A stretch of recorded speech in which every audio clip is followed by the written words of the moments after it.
Muy buenas, profesor y compañeros.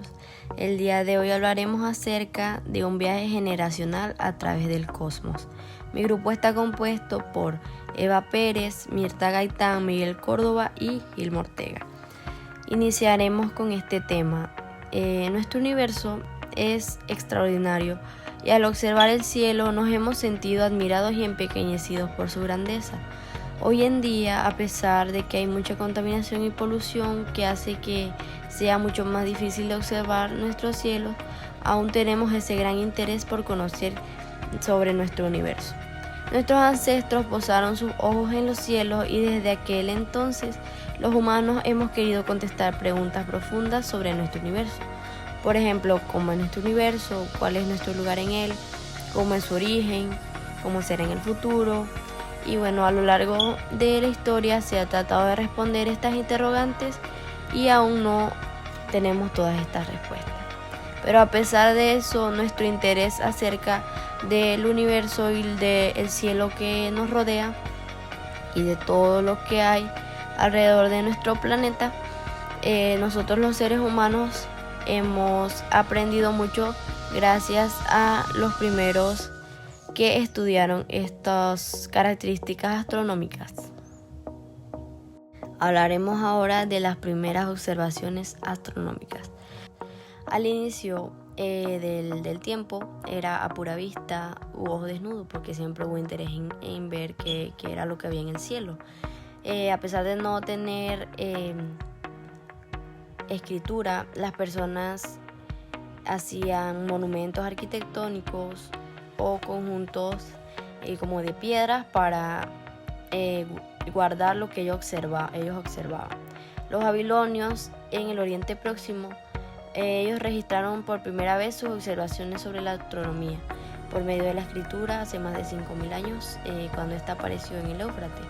Ellos también registraban por primera vez lo que era la salida y puesta del sol, agruparon las estrellas en constelaciones, observaron la luna y el sol y las estrellas móviles. Los griegos luego llamaron estas estrellas móviles como planetas.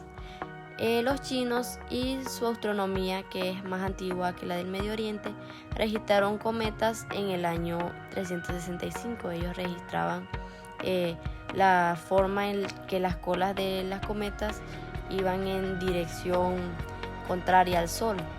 Y gracias a estos primeros avances fue que las personas se concentraron más en tratar de aprender sobre nuestro universo. Mis compañeros ahora continuarán con el tema. Muy buenas, profesor y estudiantes o público presente en el video. Hoy me llamo Miguel Córdoba, estudiante de docencia en biología de la Universidad de Panamá, y hoy le vengo a hablar de dos temas muy importantes sobre la astronomía, donde vamos a hablar de la astronomía griega, puntos importantes, y de Nicolás Copérnico. Bueno, tenemos que saber que la astronomía griega recibió importante influencia de otras civilizaciones. Estas civilizaciones serían principalmente de la India y países occidentales. Durante la época del Imperio Romano, o la época de astrónomos influentes, astrónomos que trabajaban en el estudio de tradiciones. Entre la astronomía griega tenemos que resaltar alrededor de 5 siglos antes de nuestra era. En Grecia, Éxodo supone que una tierra alrededor de cual gira los planetas y el Sol en movimientos circulares. Después, pasado el tiempo, el modelo de Aristóteles fue más aceptado, ese modelo conocido como el de las esferas. Estas esferas, que también se le puede decir esfera celeste, decían que la Tierra se encontraba inmóvil y el Sol, la Luna y los planetas giraban en torno de ella. También, años después, Prometeo o Ptolomeo agrega la idea de los eclípticos.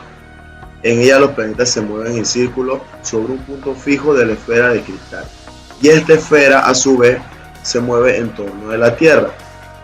El modelo, aunque era complicado, logra predecir el movimiento de los planetas y se demoró en siglos pasados, como era un modelo impartido como un dogma, hasta que llegó Aristóteles y con la ayuda de un obelisco midió el ángulo que formaban los rayos solares con la vertical, conociendo la distancia entre ambas ciudades.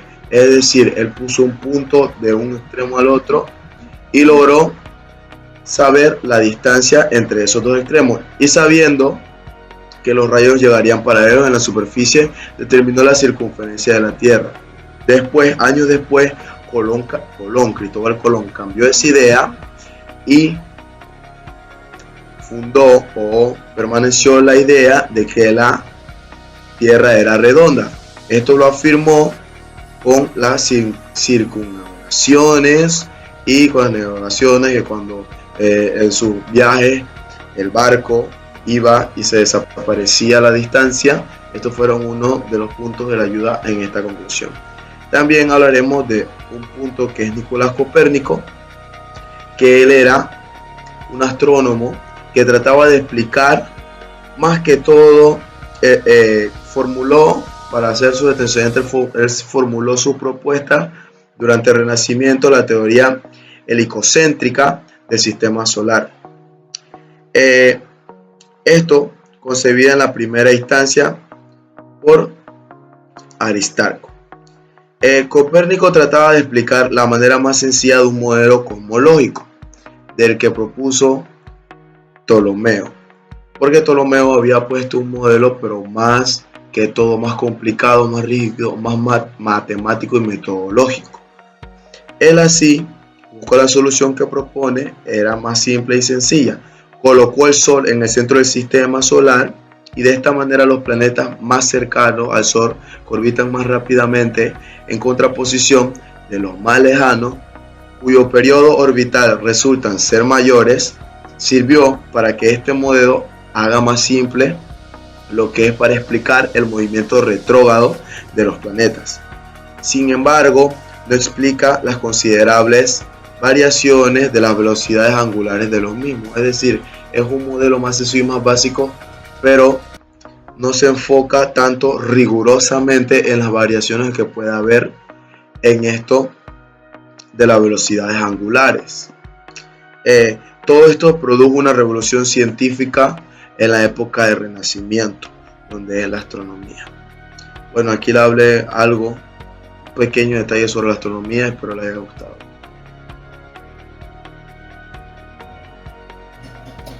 Muy buenas tardes, mi nombre es Eva Pérez y a mí me corresponde hablar sobre las observaciones de Tycho Brahe. Bien, el danés Tycho Brahe nació en Escania, que esta obra es perteneciente de Suiza, en 1546. Nació en una familia noble y fue enviado a estudiar leyes y derecho y filosofía, para así poder llegar a ocupar un puesto o un cargo de su propia condición.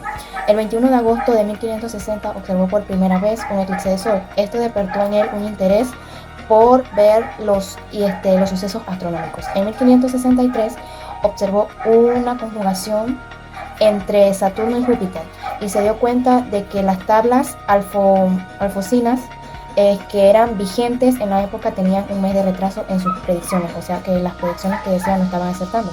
Entonces él decidió, y en 1572 observó la constelación de las Casíope y en esta encontró una estrella nueva. Él publicó las observaciones que obtuvo en un libro llamado Nova Stella en 1573. Toda la información que puso ahí no tenía solamente información de carácter científico, sino que también explicó en su libro, en su trabajo, la aparición de una nueva estrella, y presentó algunos almanaques y los instrumentos que utilizó para hacer sus observaciones, y escribió algunos diarios meteorológicos. Brahe catalogó más de 1000 estrellas. Probó que los cometas no eran solo componentes de la atmósfera terrestre, sino que también eran objetos que viajaban a través del espacio. Él demostró algunas irregularidades en la órbita lunar y descubrió una nueva estrella en la formación de Casiopea. Bueno, a continuación hablaré acerca de Johannes Kepler. Johannes Kepler nació en 1571 dentro de una familia luterana en la ciudad de Weiderstadt, en Alemania. A los 5 años entró a la escuela latina de Löwenberg. Sus padres cultivaron en él el interés por la astronomía. En 1589 Kepler entró a la Universidad de Tubinga, en donde estudió materia física y astronómica, así como también ética, didáctica, física, griego, hebreo, y obtuvo su primera maestría en 1591. Kepler tenía planeado ser ministro luterano, pero en ese momento la escuela protestante de Graz solicitaba un profesor de matemáticas y él accedió a ese cupo, y producto de esto en 1594 dejó sus estudios de teología para convertirse en profesor de matemáticas.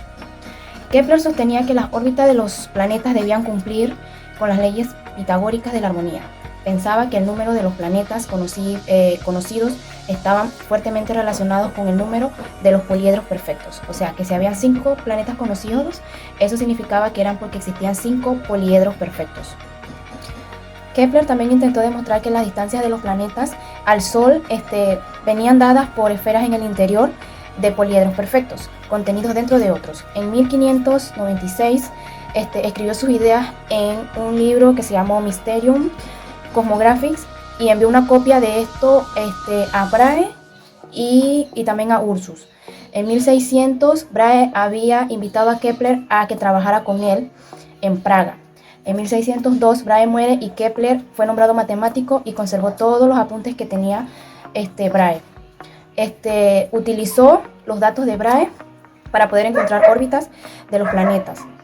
Kepler fue capaz de ver todo lo que los datos le indicaban, y en 1609 publicó su obra llamada Astronomía Nova, donde anunció sus 2 primeras leyes, de las cuales la primera es que todos los planetas se desplazan alrededor del Sol, descubriendo órbitas elípticas, teniendo el Sol en uno de sus focos. La segunda ley planteaba que los planetas en su recorrido alrededor del Sol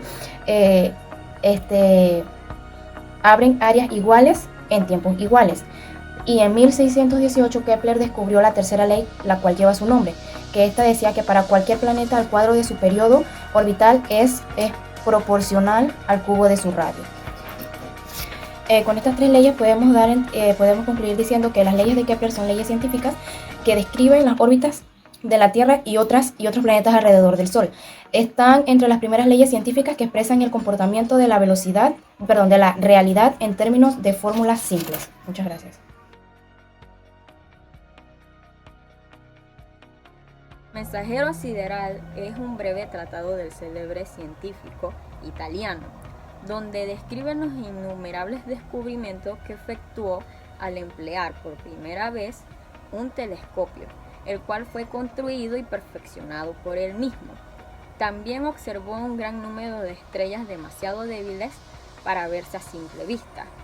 Establece asimismo la posición y la forma de las nebulosas de Orión y del Pesebre, y descubre que las regiones nebulosas de la Vía Láctea se componen de innumerables estrellas. Galilei está considerado como el padre de la astronomía moderna. Él se apoyaba principalmente en el modelo copernicano del universo, donde expone que el Sol está situado en el centro. Otro descubrimiento de él fue que la Luna tiene montañas como la Tierra. También descubrió 4 lunas de Júpiter usando un telescopio. Luego hizo muchas observaciones de nuestro sistema solar y empezó a creer que la idea de que el Sol y otros planetas orbitaban alrededor de la Tierra no era correcta. En conclusión, la astronomía ha tenido un gran impacto en la vida de los seres humanos y se han hecho grandes estudios que hasta el día de hoy siguen avanzando para poder llegar a responder las preguntas que tenemos acerca de nuestro universo y de todo lo que lo rodea. Muchas gracias a todos por ver, espero que les haya gustado el video. Adiós.